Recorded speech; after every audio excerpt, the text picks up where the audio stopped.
Hey, Haven. Is that someone talking to me? I said, yeah, I just said hi.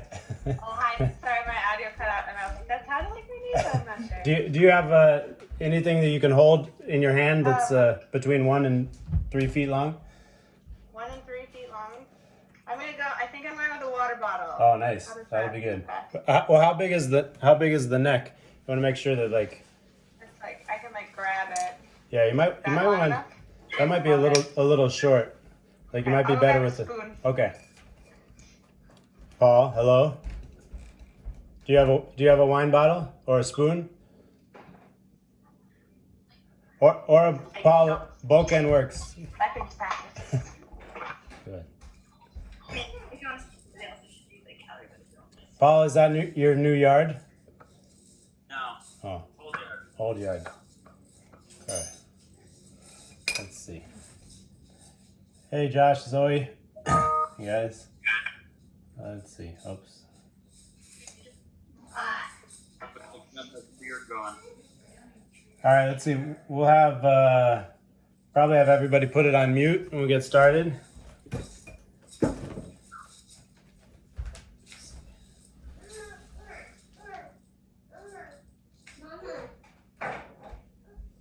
Why does he have two things? Why does he have a computer? Oh, my beautiful system failed. There's not enough space on the iPad screen. Let's see. Oh, that's all right. How do I make myself bigger? There we go. All right. So wherever you are, we'll start like a regular class, just with just being still. So if you're outside, you can stand. We'll just sit for a few breaths.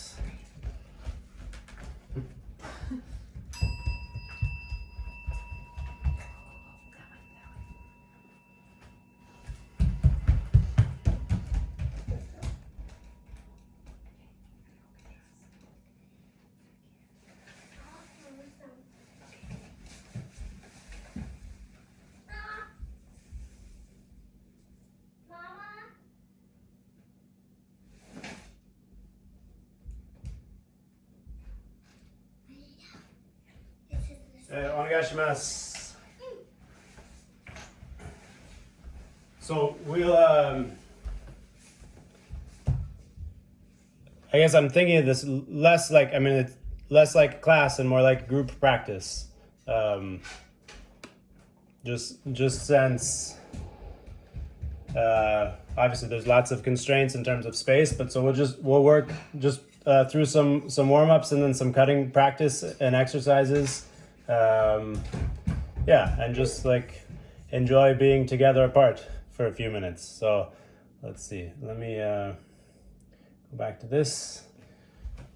So you can set your weapon or your surrogate weapon to the side for a second and just start feet a little wider than shoulder width apart, shifting weight.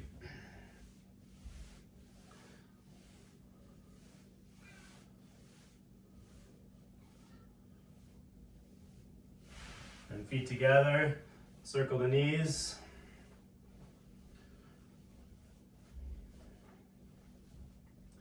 Knees making circles opening around with the knees, both directions.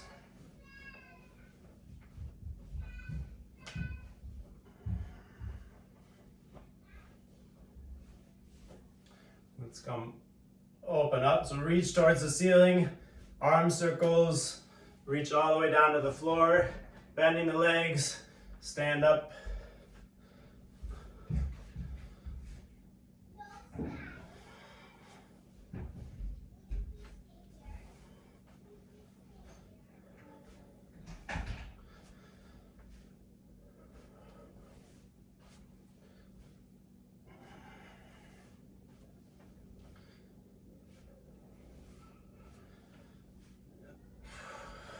Back to just shifting weight. See if you can line up the angles of your feet so your toes are pointed out a little bit rather than straight forward. So toes pointed out a little bit. As you shift your weight, you want to make sure your knee tracks over the toes. So you're keeping the alignment of the leg to support the weight.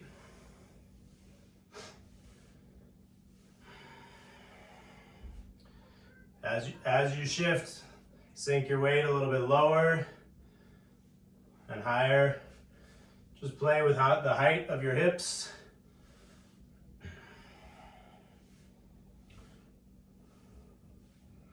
Now turn your left toes all the way to the left and sink fully into that left hip, keeping the right leg strong. I have a feeling, regardless of what surface you're on, even just in your sense of your feet, that as you plant your weight into your left foot for the first variation, have a sense of extending down through the outside edge of the right foot. Right, so the foot's not coming up yet, but planting weight down into both feet. Shift sides, switch sides.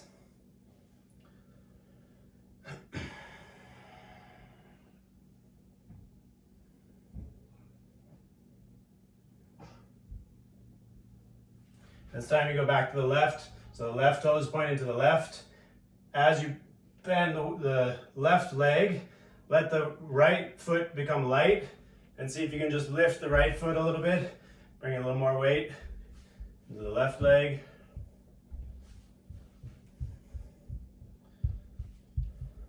So that's still keeping this line from the right heel out the top of your head. So spine long. Times there, switch sides.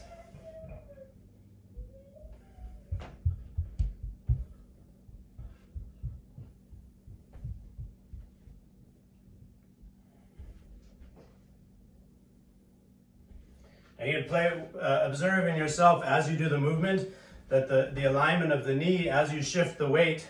So look for these variations if your knee has a tendency to go inside of the foot or outside of the foot. And as much as possible, as you shift the weight, lifting the back leg, if you can keep the knee tracking over the toes. Right?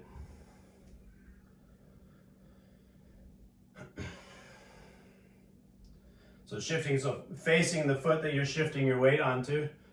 That's right.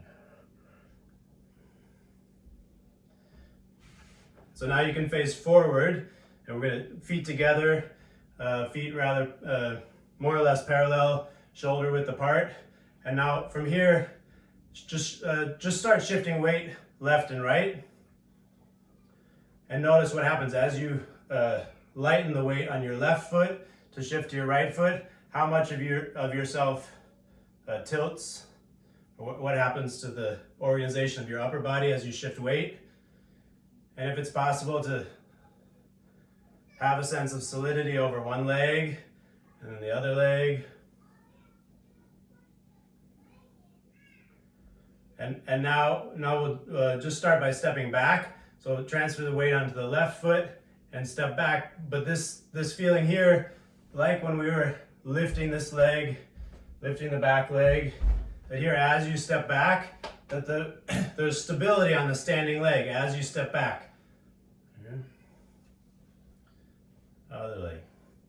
So alternating sides, the same. As you come forward, you transfer the weight onto the front foot, and the back leg that's stepping now forward to bring your feet together, that leg can swing freely, back and forward.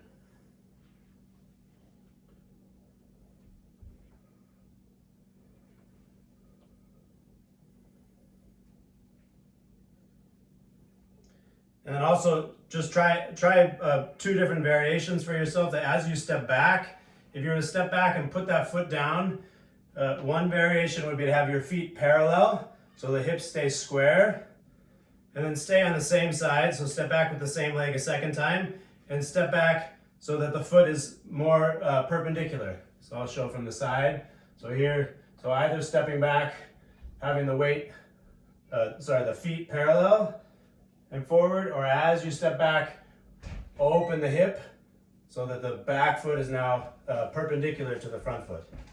So feel both of those. Try a few times on both sides, or on either side, sorry, so feel parallel, and then opening the back hip.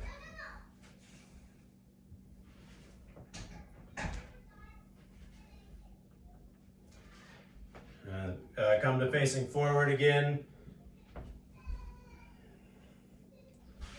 And this time, with the weight on the left foot, just swing the right foot kind of to the side in front of the left foot, and then around and behind it. Just feel this action here of the hip the left hip, the foot you're standing on. You can drag the toes on the floor here for balance, or you can lift the foot and try and connect in with this action of the front hip, or sorry, the hip of the leg that you're standing on. And now, as step back, and just find a few different places that you can step with this same action, leaving the left foot without pivoting the left foot, so taking care of the knee and the ankle, but opening the hip here. And lifting and lowering this foot.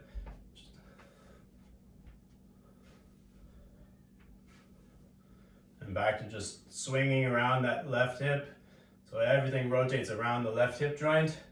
Foot comes in front and behind.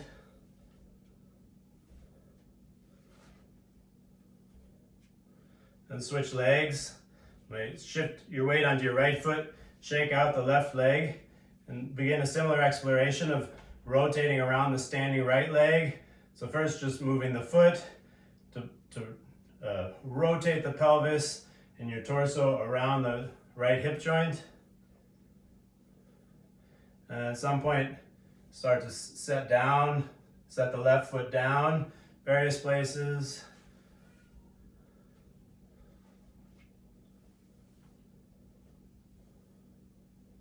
Right, see, notice as you're doing this, it's warming up and coordinating the hip joint, but notice if you hold tension in your jaw, your hands, your breath, diaphragm, eyebrows. So see if as you're doing this kind of warm-up exploration with your balance and the rotation around the hip joint, if you can have a quality of the rest of you kind of being carried along by the movement, so there's a sense of ease. All right, shake out the right leg. So let's see, let's pick up, you can use bokken, tanto, hairbrush, toothbrush probably. We'll go over some details on the grip in a second, but we'll stay with the lower body first. So have the bokken or whatever your item you're holding in your left hand and the weight on the left foot.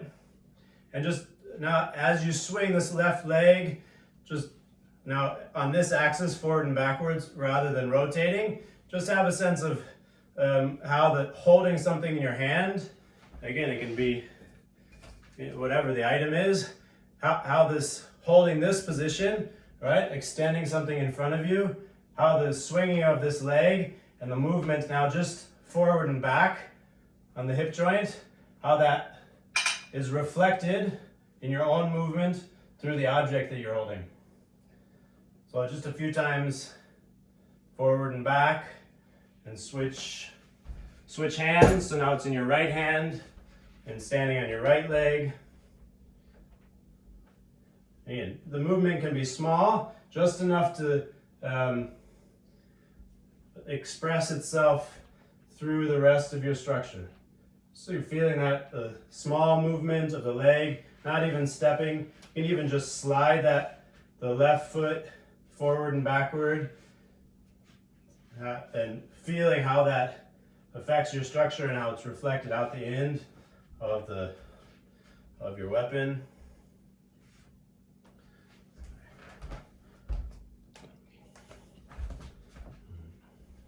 So again, now back to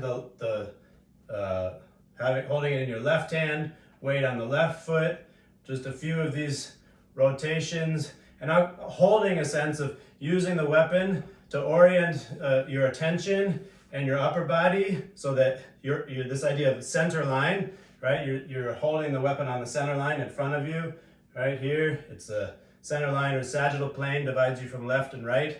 You're going to hold that line with the weapon as you find this rotation in the lower body. And switch sides. So now in the right hand.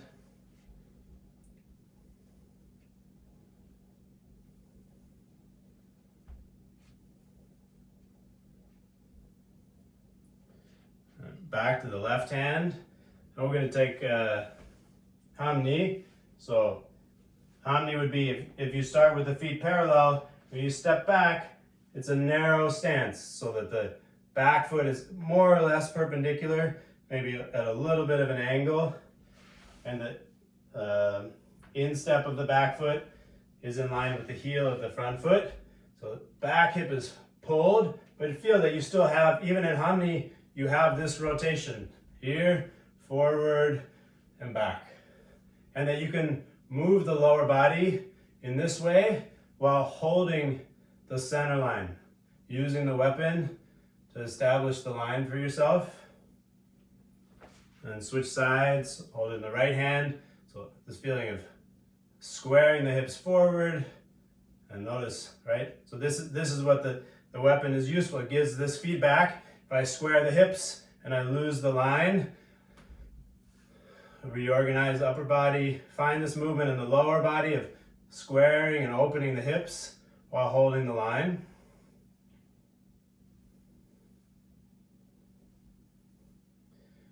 And notice as you pull the hip that there's a slight shift forward in your center line, right? Without doing anything with your upper body. If you keep the upper body here, as you rotate the lower body, it naturally is going to open the shoulders as well, and that's going to extend your line a little bit further in front of you in space.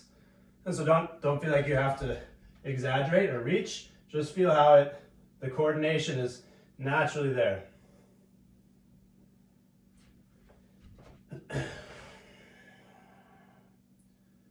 So let's go back to left Hamni, holding the weapon in your left hand, and we're just going to reach now. Shifting the upper body over the hip, the back leg, the right leg is going to become light, and try and keep this line long, right? As you just tip. So here, tip. So again, you're still just mainly feeling the relative movement in your structure around the hip joint, the left hip joint. Trying to keep a nice relaxed length in your spine and out the back leg so you're not collapsed here. Just tipping forward. The weight has to shift under the front foot, and then it's as if the boken or the tanto or the wine bottle is a little bit heavy. So as you shift the weight forward, it starts to tip your structure. Shift back, forward.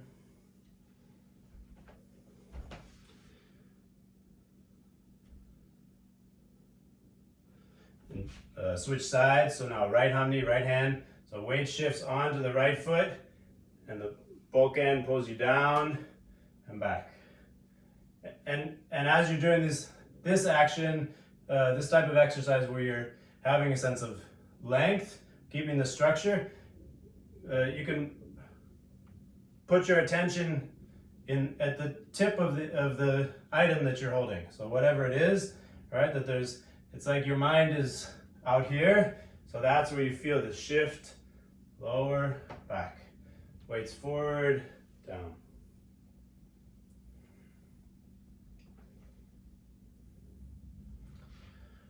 Back to left Hamni. So this time, lower body, musculature of the lower body is starting to get warmed up. So this is a little more towards flexibility, but again, pay attention to your own body, right? So here, as you extend out forward, back hip opens, trying to keep both legs relatively stable, the weight even now. So rather than shifting forward, you want the weight going down into both legs. The front leg might need to bend a little bit as you reach out and forward and allow the weapon to come towards the ground. Even if it's quite short, it should hopefully be able to touch the ground and then back up. Shifting weight. But now, with all of these other exercises in your nervous system, see if you can have a sense that now as you reach out to cut down, that you don't let your weight come forward, right?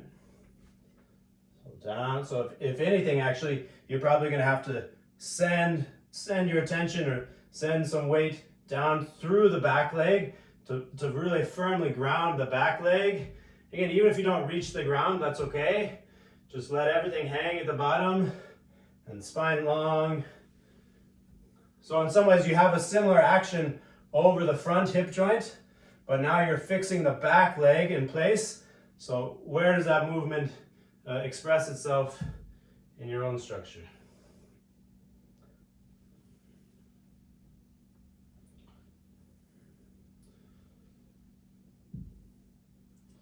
Try switch sides.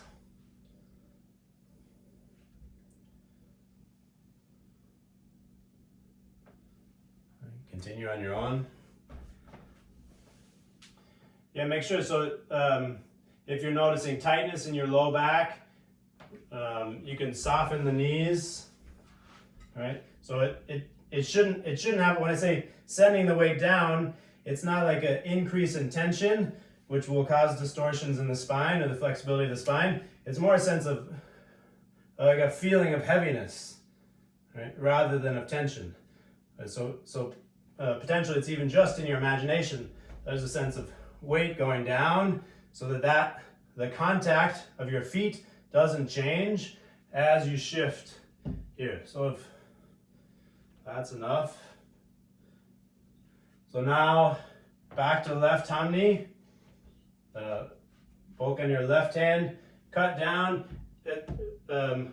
Find a sense of relaxation here at the bottom, whatever the comfortable range is for you here. Now, hopefully you can touch or get close to touching the floor. Now, using the contact of the weapon, step back with your left foot, and so now you're in right hamni. Right. So again, cutting, extending forward and down. Keep this contact.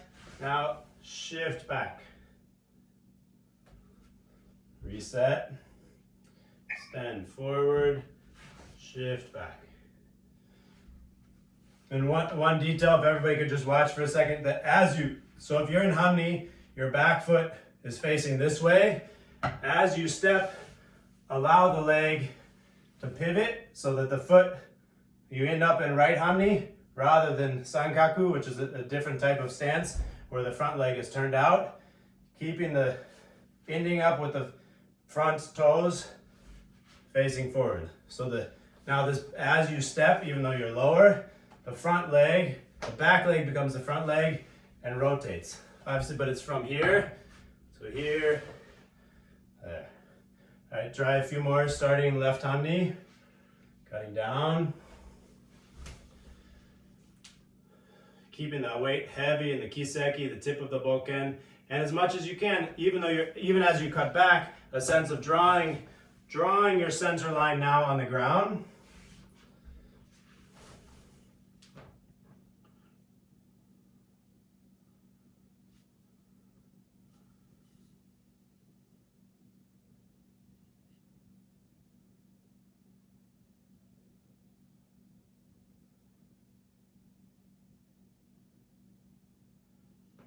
And then try just one more detail. So we'll shift sides, but one more detail. So if you watch on the right side here, as you go back, try not to come up.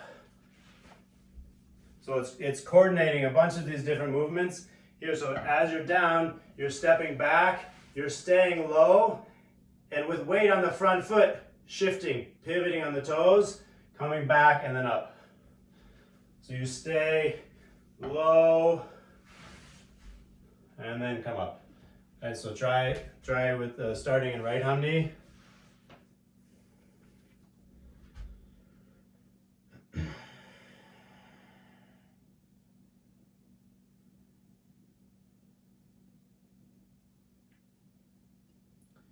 again, notice what you do with your breath.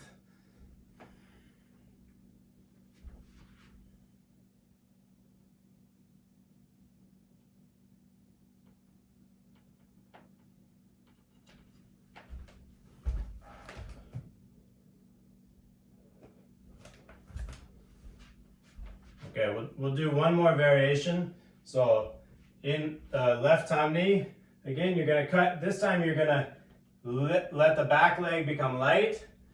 See if you can reach the ground with the weapon in the front hand.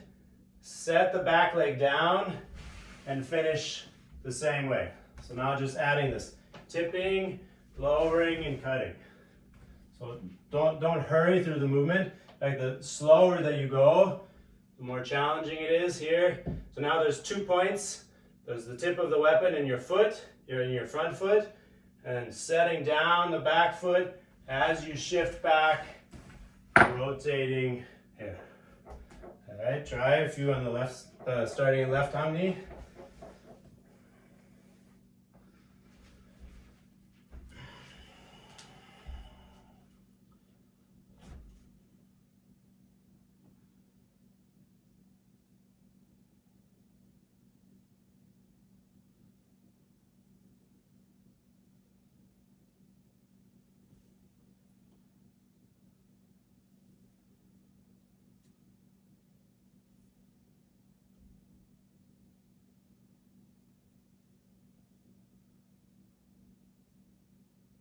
And switch sides. So starting in right Hamni.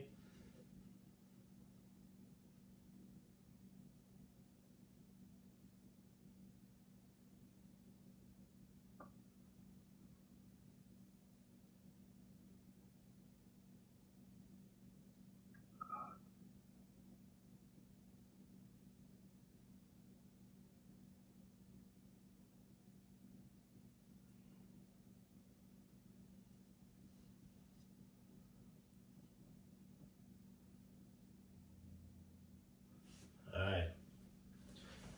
So we'll come back to the middle. Back to the same, this first stance, the toes turned a little bit out so the knees can now track. And we're just gonna do cuts. So now middle line is here. Before we do full cuts, just work on this here, starting pointing forward. You can do it the same with one hand or with two hands. As you straighten the legs, just bring the tip of the weapon up and down is forward. So here, just in the wrists. And then on your own, let the movement grow. All right, so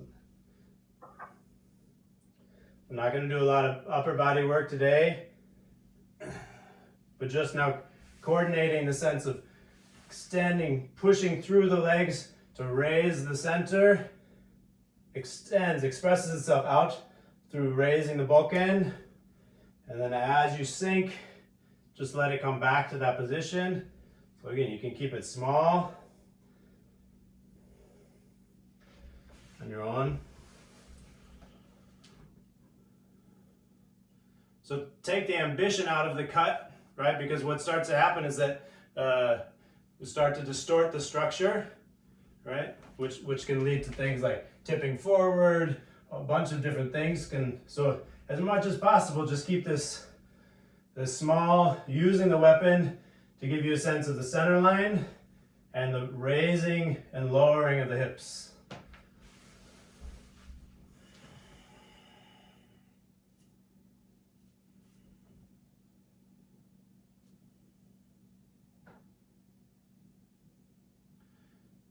Breathing relaxed.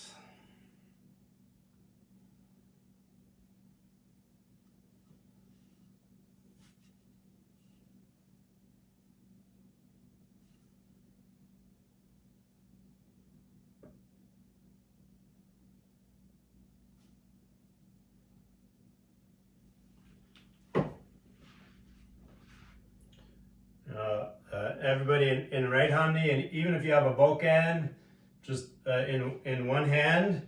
So right Hamni, similar thing. Start shifting the weight, but now shifting the weight forward and backwards between the 2 feet, and starting to, as you shift back, raise and shift forward and lower.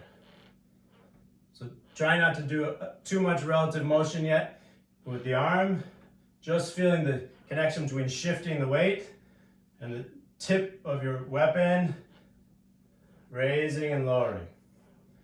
And then a few times you can expand the movement, shifting back, raising up, shifting forward, extending forward.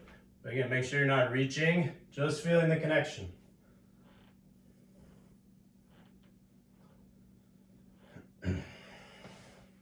Switch sides, the left arm knee, holding it in the left hand, a few times, just shifting, feeling the connection.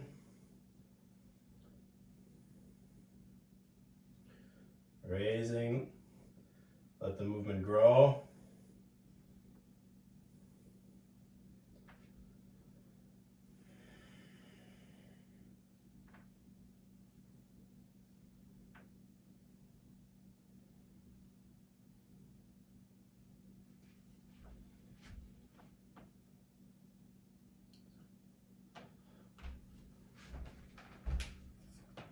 And I'll just show a couple of details for the grip, and I actually use the wine bottle.